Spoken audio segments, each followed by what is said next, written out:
हम लोग किसानों के मुद्दे पर बात करेंगे और आज डॉक्टर सुनीलम जी हमारे साथ जुड़े हुए हैं, जो कि लगातार किसानों की बात करते रहते हैं। डॉक्टर साहब नमस्कार। जी, बोलें। जी। जिस तरह से अभी हम सीधा मुद्दे पर आते हैं और सीधा बात करते हैं कि जिस तरह से हम लोग देख रहे हैं कि किसानों का भाव जो किसानों को नहीं मिल रहा है ये कहें या फिर अभी जैसे किसानों के लिए जो 2600 का भाव गेहूँ का कर दिया, तो वो कहाँ तक कितना उचित है, कितना सही है, वो हम सीधा आपसे ही जानना चाहेंगे? जी। देखिए राजकुमार जी, बहुत आपका शुक्रिया। आपके चैनल का बहुत धन्यवाद कि आपने इस मुद्दे को लिया। असल में जी, हम लोग जो हैं वो तो C2 प्लस 50% की बात कर रहे हैं, लागत से 1.5 गुना की बात कर रहे हैं। जी, अगर लागत से 1.5 गुना वास्तव में निकाला जाए तो वो पहुंचेगा 5,000 के ऊपर। जी, 3100 तो इन्होंने खुद ने ही जो है वो दिया था, आश्वासन दिया था। तो जी, 2600 की बात करना तो जो है बेईमानी है, बेईमानी है, किसानों के साथ में धोखा है। जी, आप वोट लेते हो एक जो है बता करके और उसके बाद में आप उससे कम कैसे कर सकते हो? जैसे लाडली बहना के अंदर भी ऐसे ही किया। लाडली जी, बहनाओं के लिए आपने कहा था कि आप देंगे और जो है मेरा खुद का गाँव है, परमंडल गाँव है मेरा मुल्ताई में। उस गाँव के अंदर जो है कुल मिलाकर के आप सोचिए कि जो है 1450 में से महिलाओं में से 450 महिलाओं को भी नहीं दे रहे हो। तो कुल मिलाकर के आप जो है अनाउंसमेंट आप कर दो, घोषणा कर दो, घोषणा से आप वोट ले लो। मैं अभी बैठा हुआ हूँ नागपुर में और नागपुर में मेरे को अभी बैंगलोर जाना है। कल देश के बहुत बड़े किसान नेता हुए नंजुर स्वामी, प्रोफेसर नंजुर स्वामी, जिन्होंने जेनेटिकली मॉडिफाइड प्रोडक्ट्स जो थे उनकी ट्रायल्स है उसे देश के अंदर रोक के उन्होंने रखा था। बहुत अनर्थ होने से बचा लिया था उन्होंने। उनकी 79वीं जयंती उसमें मैं जा रहा हूँ। तो नागपुर के अंदर मैं आया तो यहाँ पर भी बताया कि लाड़की बहनाओं को जो है कह दिया गया। उसके बाद में 5 लाख बहनाओं के नाम काट दिए गए महाराष्ट्र के अंदर। तो आप ये नहीं कर सकते। किसानों से जो आपने वायदा किया है उसे पूरा करना चाहिए। और ये मेरे मेरे पास में तो पत्र है ना? वो सुविधा नहीं है कि मेरे पास प्रिंट आउट नहीं है, लेकिन 9 दिसंबर 2021 को जो देश के कृषि सचिव ने लिख करके दिया, 5 आश्वासन लिख के दिए। उसमें पहला जी, ये था कि हम एमएसपी पे जो हम कमेटी बनाएँगे जिसमें केंद्र सरकार के, राज्य सरकार के और एसकेएम के प्रतिनिधि रहेंगे, जो ये सुनिश्चित करने का काम करेंगे कि देश के अंदर एमएसपी की कानूनी गारंटी के ऊपर खरीद हो। तो जी, आपने वायदा तो वो किया था और वायदा जी, आपने सभी कृषि उत्पादों के लिए किया था और आ गए अब आप अकेले गेहूं पर। और गेहूं का भी स्थिति ये हुई कि पहली बार पंजाब के अंदर ऐसा हुआ इस सीजन के अंदर कि जब आया गेहूं तो खरीदने के लिए जगह ही नहीं थी मंडियों के अंदर, क्योंकि जो पुराना जी, माल पड़ा हुआ था उसको आपने हटाया नहीं, है ना? तो जी, कुल मिलाकर के आप पूरी मंडी व्यवस्था को ध्वस्त करना चाहते हो। और इसीलिए जी, अब जो है राजकुमार जी, अब तो इन्होंने एक नया ड्राफ्ट लेके आए हैं। वो है राष्ट्रीय कृषि बाजार कानून का ड्राफ्ट। मतलब एक जो जी, है कि ये तो पुनर्जन्म में विश्वास रखने वाले लोग हैं। तो 3 हुँ, हुँ, कानून जिन्हें किसानों ने लड़ करके 380 दिन तक इन्होंने उसे लड़ करके किसानों ने रद्द कराया, 750 किसानों ने शहादत दी। उसका इन्होंने पुनर्जन्म कर दिया और उसका नाम दे दिया राष्ट्रीय कृषि बाजार नीति। और उस नीति जी, के अंदर ये प्रावधान इन्होंने ये कर दिया कि अब जो है मंडियाँ खत्म हो जाएँगी और केवल जी, प्राइवेट प्लेयर्स उसके अंदर रह जाएँगे। और फिर जो है संविदा खेती के लिए भी इन्होंने इंतज़ाम कर दिया कि एफपीओज़ जो हैं वो अब कंपनियों के साथ में डायरेक्ट जो है संविदा खेती का जो है वो कॉन्ट्रैक्ट करने का काम करेंगे। तो उन्हें लग रहा था कि जी, किसान तो करने को तैयार नहीं है, तो पहले किसानों की कंपनी बना दो, उसको लालच दिखा दो कि हम इसको लोन देंगे, ये करेंगे, तुम्हारा पूरा अब नई दुनिया बनने वाली है और फिर उसके बाद में उसको भी संविदा के काम में लगा दो।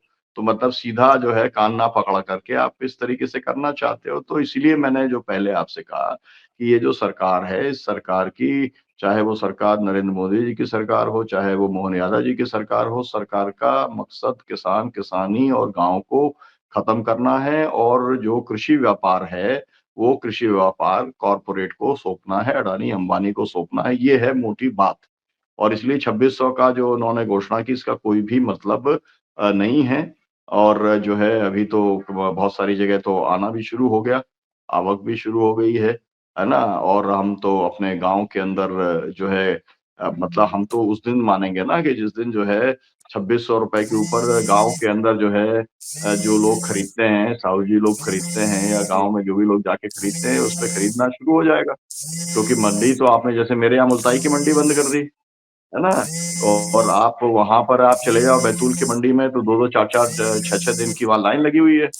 आप कहीं पर अगर जो है आप चले जाओ तो अब बोरे नहीं हैं, जिसे बारदाना बोलते हैं, वो नहीं है। तो कुल मिला के आपकी मंशा जी, खरीदने की है ही नहीं, है ना? केवल आप किसानों को ठगना चाहते हो, किसानों का वोट तो ले ही लिया, तो मतलब ठगने जी, का काम तो कर ही चुके। अब ये है कि भई वायदा पूरा करना था तो वायदा भी पूरा नहीं कर रहे हैं। तो मेरा कहना ये है कि इसके लिए भी कुछ प्रावधान होना चाहिए, है ना राजकुमार जी कि ये ऐसे लोगों के ऊपर ऑटोमैटिक जैसे बैंक के अंदर आपने चेक डाला और चेक बाउंस हो गया, तो ऑटोमैटिक केस लग जाता है। तो ये जो राजनीतिक दल है ना, इनके ऊपर भी इसी तरीके का कुछ प्रावधान कानून बन जाना चाहिए कि तुमने कहा, जी। तुमने मैनिफेस्टो में लिखा और अगर वो पूरा नहीं किया तो ऑटोमैटिक तुम्हारे ऊपर आपराधिक केस चलेंगे और चलेगा मुख्यमंत्री के ऊपर ही, है ना? पार्टी के नहीं तो अध्यक्ष के ऊपर चलाने से तो कुछ होगा नहीं। इसको तो शिवराज जैसे मैं आपको एक बात बताऊँ, इसको तो शिवराज सिंह चौहान अपनी उपलब्धि बता रहे हैं ना कि हमने जो लाडली बहना योजना चालू की, तो मध्य प्रदेश से इसकी शुरुआत की, फिर इसके बाद लगातार सभी और भी राजनीतिक दल इसको योजना को अपना रहे हैं और लगातार रेवड़ी में बाँटने की बात हो या महिलाओं को लुभाने के लिए इस तरह की बात की गई हो या वोट लेने की इस तरह का जो एजेंडा अपना गया, तो इसको तो वो लोग उपलब्धि मान रहे हैं। आप बता रहे हैं कि शिवराज सिंह चौहान बोलते हैं कि मैंने इस योजना को स्टार्ट किया या भारतीय जनता पार्टी ने स्टार्ट किया, इसको सभी राजनीतिक दल मान रहे हैं। तो उसको तो ये मानता मान रहे हैं ना? जी। ये तो राजकुमार जी झूठ है ना इनका। इस देश के अंदर जो लोगों को काइंड के अंदर कुछ इंतज़ाम किया जाए, इसकी शुरुआत दक्षिण भारत से तमिलनाडु से हुई है। जी, तमिलनाडु के अंदर सबसे पहले अम्बा के किचन चलने चालू हुए, है ना? जी, जो इस बार भी इन्होंने कहा कि दिल्ली में जो सरकार बनाई कैसे? उन्होंने कहा कि भई ₹5 का के अंदर हम जो है आपको खाना प्रोवाइड करेंगे पूरे दिल्ली की झोपड़पट्टियों के अंदर। ₹5 का, अब आप जी, सोचिए। है ना? जी, जी। तो अभी तो वहाँ पे क्या शुरू हुआ था तमिलनाडु के अंदर कि अम्मा की कैंटीन चलेगी वहाँ पे, फिर हुँ, बर्तन बँटने का हो गया, फिर वहाँ पर कलर टीवी का हो गया। तो आप ये तो पूरे देश में चल रहा है और कोई क भाजपा ने किया ऐसा नहीं, कांग्रेस ने भी वहाँ पर लाडली बहना के नाम से जो है बाकायदा गारंटी कार्ड दिए और उसके बाद में उन्होंने वहाँ पर भी कर्नाटक के अंदर पैसा देने का काम किया। है ना? तो मेरा मतलब ये है कि ये तो पूरे देश के अंदर जो है एक तरीका चल रहा है कि आप सिस्टम जो है मतलब पूरा का पूरा जो है पूरा सिस्टम आप कॉर्पोरेट को सौंप दो। आप पूरे सिस्टम का लाभ जो है वो आप कॉर्पोरेट को दे दो। 17 लाख करोड़ रुपया उनका माफ़ करने का काम आपने कर दिया। और जी, सीधे-सीधे चुनाव के पहले एक तरीके से वोट खरीदने का काम आप करो। तो ख़ैर मैं तो इस योजना के पक्ष में हूँ, लाडली बहना के। मैं इस पक्ष में हूँ कि अगर कुछ इतने हज़ारों साल से महिलाओं के पास में जो है उनके अपने खाते जी, में ₹5 भी नहीं गया और अगर वहाँ 1500 आता है, 2000 आता है या 3000 आता है, तो ये बहुत अच्छी बात है। लेकिन मैंने तो अपने गाँव का बता दिया कि आप असल में देने को आपके पास में आप तैयार ही नहीं हो और फिर अब बात ये है कि आपके पास में आप कहते हो कि पैसे ही नहीं हैं। जब चुनाव आ जाता है तो दिल्ली के अंदर उन्होंने कहा कि 8वाँ वेतन समझौता हम लागू करेंगे। अरे भाई किसानों के लिए पहले ही कोई समझौता लागू कर दो आप। जिसके अंदर एक किसान की भी तो कुछ न्यूनतम आय होनी चाहिए ना। सबकी न्यूनतम आय आपने तय कर दी है कि भई बैंक का कोई भी कर्मचारी, सेंट्रल गवर्नमेंट का कोई भी कर्मचारी को ₹25,000 से कम नहीं मिलेगा। तो जी। भाई किसान की चाहे तय तो कर दो। जितनी तुम्हें लगे बिल्कुल, उतनी बिल्कुल। करो, 25,000 नहीं करो, 5,000 करो, 1,000 करो, ₹5 करो, वो तो तय कर दो। नहीं तो तो अभी इसको स्थिति क्या क्या है इस मानते हैं आप? देश में? किसानों में है एकता ना? नहीं है या किसान लोग जागरूक नहीं है, इसको क्या मानते हैं? आखिर किसान अपना हक क्यों नहीं ले पा रहे हैं? इसकी भी तो वजह जानना चाहेंगे ना हम आपसे। नहीं देखिए, किसानों का तो मामला ये है कि किसानों को जातियों में बाँटा हुआ है, किसानों को धर्म के जो है वो है उसके नाम पर ध्रुवीकरण उसका किया जाता है। और जी, किसान जो है वो तो देखिए प्रकृति प्रेमी है। संतोष के साथ में वो रहता है। लेकिन जब कभी आप छेड़ते हो, आपने 3 ऐसे कानून ले आए थे तो वो खड़ा हो गया था। अभी आप कृषि जी, बाज़ार नीति लेके आ गए, उसके खिलाफ भी वो खड़ा नहीं हो तो उस जाएगा। दौरान तो लेकिन किसान अ, जितनी मेहनत करता है, उस मेहनत का पूरा दाम लेने के लिए वो उतनी मेहनत नहीं करता, जितनी अपनी फसल पैदा करने के लिए करता है। ये एक डॉक्टर साहब। उसका एक तरीके से वो स्वार्थी अपना जी, स्वार्थ सिद्ध करने के लिए जो दूसरे समूह जो इकट्ठे हो जाते हैं कि भई हुँ, पटवारियों की हड़ताल हो जाती है, तो व्यापारियों की हड़ताल हो जाती है, तो मज़दूरों की हड़ताल जी, हो जाती है, किसानों की जी। हड़ताल नहीं होती। जिस दिन हाँ, देश के बोलते अंदर नहीं है। किसान भी हड़ताल करना चालू कर देगा उस दिन पूरा का पूरा व्यवस्था ठप हो जाएगी। आप सोचिए, कोरोना काल के अंदर जब पूरे के पूरा जो है मतलब जितने पढ़े-लिखे लोग हैं, जितने शहर के लोग हैं, सब दुबके हुए थे, घर से कोई निकलता नहीं था। रिश्तेदार मर जाए, वहाँ कोई नहीं जा रहा था। कई जगह पर बाप मर गया, बेटा नहीं गया, बेटा मर गया, बाप नहीं गया, ऐसी टाइप की स्थिति बन गई जी, थी, है ना? लेकिन किसान तो खेती में काम कर रहा था। किसान ने बिल्कुल, आंदोलन बिल्कुल। भी चलाया और उस आंदोलन का लोहा पूरी दुनिया ने माना, क्यों माना? आप सोचिए कि एक भी किसान ने कहीं मास्क नहीं लगाया, ये आप सोचिए और बिल्कुल। लाखों किसान अकेले बॉर्डर पे बैठे थे, एक-एक नहीं बॉर्डर और के उसमें ऊपर भी कम से जितनी कम मौतें हुई थी ना 50,000 डॉक्टर 25,000 साहब। किसान हुँ, एक भी मौत नहीं हुई वहाँ, कोरोना की एक भी मौत हाँ, नहीं हुई। किसानों की बिल्कुल, ज़्यादातर बिल्कुल। लोग तो वो लोग मरे हैं, गाँव का जी, आदमी नहीं मरा। आप ये नहीं सोचिए मरा। मरे वो लोग हैं जो शहर में थे, जो अस्पताल चले गए और विशेष तौर पे जो आईसीयू में चले गए। तो वो बिल्कुल, मरे बिल्कुल, असल बिल्कुल। में आईसीयू के इन्फेक्शन से। हमारे यहाँ पर जो जिस तरीके से होना चाहिए मतलब आईसीयू जो होने चाहिए, सैनिटाइज़ होने चाहिए, वो नहीं थे। तो एक बार अगर एक कोरोना वाला पेशेंट जो है वहाँ आईसीयू में चला गया, तो उसके बाद में जितने पेशेंट गए वो बिना कोरोना के क्योंकि वहाँ से कोरोना का इन्फेक्शन उनको लगा, वहीं एक जो है चलते चले गए। मेरा खुद का बात है, मैं 2 बार जो है कोरोना के अंदर मैं हॉस्पिटल के अंदर एडमिट हुआ। सरकारी अस्पताल के अंदर था जी, और फिर जी, जब जी, एक बार जो है दूसरी बार में मुझे मना कर दिया कि भई अब तो जो है मामला मतलब टिकट कटने का आ गया है डॉक्टर श्रीवम तो अब आप दिल्ली की तरफ रवाना हो जाओ ग्वालियर से, जी, जी, है ना? जी, जी, एम्स जी। सबसे बढ़िया सरकारी अस्पताल था क्योंकि मैंने कहा कि भई मैं इलाज सरकारी अस्पताल में करूँगा। तो जब मेरी बात हुई जी, एम्स के अंदर, तो वहाँ के जो सीनियर डॉक्टर्स थे, मेरे मित्र थे, उन्होंने कहा कि भई डॉक्टर श्रीवम स्थिति ऐसी है 5-7 हज़ार कोरोना के पेशेंट हैं यहाँ पर। तो अगर तुम जी, जिंदा लौटने की कल्पना के साथ आ रहे हो तो आना मत यहाँ पे और वैसे ये है कि एम्स से जाके टिकट कटना है, उसमें तुम्हारा जी। इंटरेस्ट है तो स्वागत है आप भी आज ही आ जाओ, आज ही एडमिट कर देते हैं आपको। तो ये स्थिति है। मतलब मेरा ये है कि सरकार असल में कोई ज़िम्मेदारी नहीं निभाती। सरकार का जी, जी, काम स्वास्थ्य का है, सरकार का काम शिक्षा का है, सरकार का काम लोगों को एमएसपी देने का है, सरकार का काम लोगों को कर्जा मुक्त रखने का है, सरकार का काम वेलफेयर का है।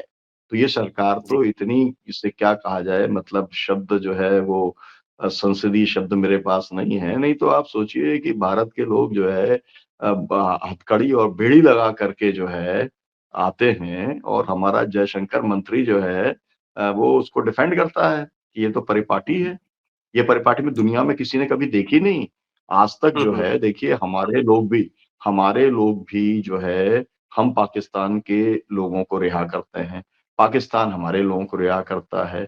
दुश्मन जी, देश बनाया हुआ है, लेकिन कभी आपने बेड़ी हथकड़ी के अंदर पाकिस्तान से हमारा कोई कैदी वापस आते हुए नहीं देखा होगा आपने, जी, है जी, ना? जी, जी। लेकिन ये सरकार ये झूठ पे टिकी हुई है। तो मैं मूल बात आपसे ये कह रहा था, ये ₹2600 का भी झूठ है। जैसा कि ₹3100 का झूठ था। ये झूठ के आधार पर ही जो है राजनीति ये पूरी चलाते हैं, तो इनसे कोई भी उम्मीद करना जो है मतलब वो बेकार है। ये है कि लोग लड़ें, अपना जो है ताकत लगाएँ और फिर ये यहाँ पे सरकारें भी ऐसी रही हैं। देखिए मध्य प्रदेश का मेरा अनुभव तो बहुत ही खराब है। आपको मालूम है जी, कि मुल्ताई का आंदोलन चला तो 24 किसान शहीद हुए। है ना? जी, और उसके बाद में जब हमारा मंदसौर का आंदोलन चला तो उसमें 6 किसान शहीद हुए। उस समय तो यही जी। थे ना, शिवराज सिंह चौहान थे ना चीफ बिल्कुल, मिनिस्टर बिल्कुल, और 1 बिल्कुल, महीने तक बिल्कुल, इन्होंने किसी को बिल्कुल, जाने नहीं दिया। दुनिया में ऐसा कहीं बिल्कुल। पर होता है क्या? और ये ऐसी रफ़ा-दफ़ा कर देते हैं, जैसे अभी इन्होंने महाकुंभ के अंदर मतलब जिस जी, बड़ी संख्या में लोग मारे गए, उनकी संख्या तक नहीं जी। बताई। पार्लियामेंट का सेशन चल रहा है, लेकिन ये संख्या बताने को तैयार नहीं है। है ना? ये बिल्कुल, तथ्यों बिल्कुल। को छुपाना चाहते हैं, तथ्यों को रफ़ा-दफ़ा करना चाहते हैं। तो हमारा तो केवल कहना ये है कि ये 2600 वाला मामला जो है, इसकी जगह पर आपने 3100 कहा था, 3100 होना चाहिए। हमारे साथ हमारी माँग तो सीटू प्लस 50% है, लागत से डेढ़ जी, गुना है, वो तो 5000 के ऊपर होता है। उस लड़ाई को हम लोग लड़ रहे हैं और हमारा जी, राजकुमार जी इतिहास भी है। हमने लड़ा, हमने जब कहा था कि जो है उस समय मुल्ताई की जो हमारी लड़ाई थी कि आपको मुआवजा फसलें खराब होने का देना पड़ेगा 5,000 रुपए के एकड़ के हिसाब से। जी, नहीं दिया। आज देना पड़ रहा है ना, 10,000 रुपए देना पड़ रहा है आज। तो मेरा कहने का मतलब ये है कि आप किसान के पास ताकत है, लेकिन उसको जो है उस ताकत का बहुत एहसास नहीं है। कभी कभारे इकट्ठा हो जाता है तो अपने नतीजे निकाल लेता जी, है।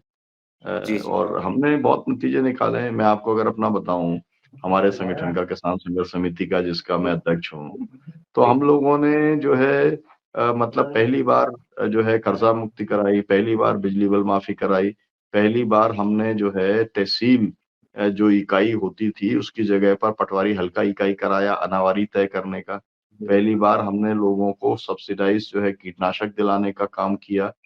तो बहुत सारे पहली बार हमने मेरे यहाँ पर, अभी आप चले जाओ मुल्ताई में तो आपको कम से कम जो है आपको 3 हॉर्स पावर का जो है आपको कुछ नहीं मिलेगा।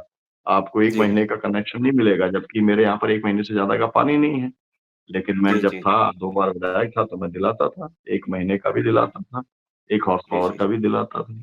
लेकिन अभी तो 5 हॉर्स पावर से कम का नहीं देंगे, 4 महीने से कम का नहीं देंगे, ये स्थिति है।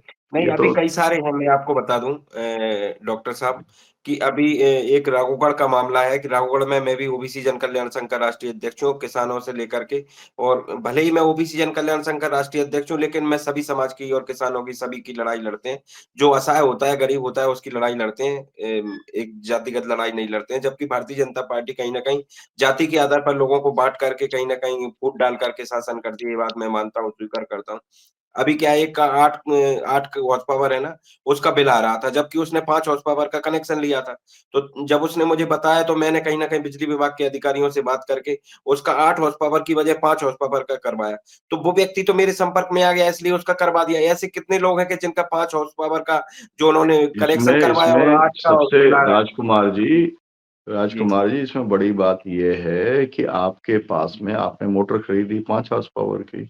जी, जी, अब वो कहते हैं कि रसीद भी नहीं चलेगी। आप तो जी, हमने देखा है ये तो 8 हॉर्स पावर की है ना? जी, 8 जी, की है, अगर आपके पास रसीद है वो कहते हैं 10 हॉर्स पावर की है और चालान बना देते हैं, उसको जब्त जी, करके ले जाते हैं। तो बिजली विभाग जो है, असल में ये सबसे बड़ा शोषक बन गया है किसानों का। और ये वाली बात जी, भी है कि सबसे ज़्यादा किसानों की जो लागत का एक जो कंपोनेंट है, वो बिजली जी, होगी क्योंकि लगातार बिजली महँगी जी, होती चली जा रही है। लगातार जो है मोटरें महँगी होती चली जा रही हैं। फ्लक्चुएशन इतना ज़्यादा होता है कि मोटरें जलती बहुत ज़्यादा हैं। मतलब अगर 1-1 महीने में अगर 2-2 3-3 बार अगर मोटर जलने लग जाए, तो कौन है इसका रिस्पॉन्सिबल? इसका रिस्पॉन्सिबल जो है बिजली विभाग को होना चाहिए, उसको कम्पेंसेट करने का काम करना चाहिए। किसान का तो ये दोष नहीं है ना, किसान ने तो सही मोटर लगाई, कनेक्शन जो है आपका लगाया हुआ है। इसके बाद भी फ्लक्चुएशन के चलते अगर मोटर जल जा रही है, तो इसका कम्पेंसेशन जो है बिजली विभाग के द्वारा किसानों को दिया जाना चाहिए। लेकिन नहीं है, सब ऐसे ही चल रहा है। आपको मालूम है कि जितना लूट सको उतना लूटने का सिलसिला चल रहा है। हुँ, हुँ, हुँ। जी, खैर, आपने किसानों के मुद्दे पर बात की और हम लोग लगातार किसानों के मुद्दे पर बात करते भी हैं और करते भी रहेंगे। आप चैनल से जुड़े, किसानों की बात उठाई, इसके लिए आपका डॉक्टर साहब बहुत-बहुत धन्यवाद। धन्यवाद। बहुत शुक्रिया आपका। आप इसी तरीके से कार्यक्रम करते रहे, किसानों के बीच में जागरूकता बढ़ाने का काम बहुत ज़्यादा जी, जी। ज़रूरी है। किसान संगठित तभी होगा जब किसान के बीच में जागरूकता बनेगी। बहुत शुक्रिया, बहुत जी, धन्यवाद आपका। बहुत धन्यवाद। आपका भी डॉक्टर साहब बहुत धन्यवाद। और आप हमसे जुड़े रहने के लिए सब्सक्राइब करें यूट्यूब पर, फॉलो करें ट्विटर पर और लाइक करें फेसबुक पर। और ज्यादा जानकारी के लिए आपको टाइप करना होगा सिर्फ न्यूज नशा।